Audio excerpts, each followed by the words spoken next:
يا باشا انا معاك في اي حته معاك. امسك ايده روح هدف ودي يا ابني تعالى وش الولد دوت وضربت بضربه يا عم ده اي حاجه.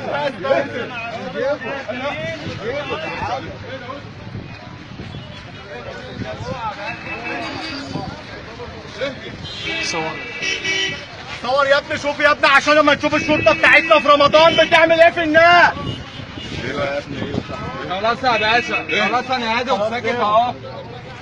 في ضابط محترم يضرب بالدماغ واحد كده؟ في ضابط محترم عشان امه جايباله بام دبليو يضرب عيل كده يعني؟ اتصل بالناس ده يا جدعان. اتصلوا بالناس ده يا جدعان. بصوا ولا حاجه يا عم. هو اللي ضربه الاول. ها؟ ما فيش بيه ولا حاجه، بيه ما هو بني ادم زي بني ادم. نخش نشهد مع الولاد.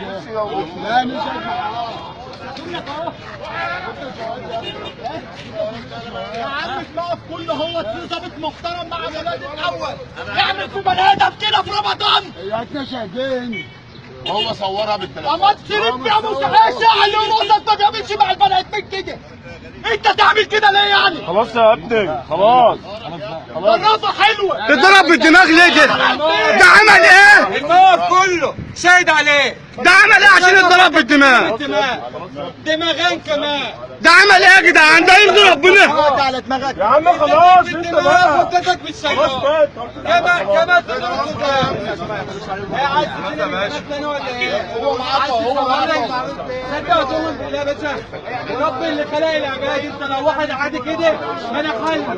ورب اللي خلقني وانا على صيامي ما يحله. لو بص لو اموت بس انت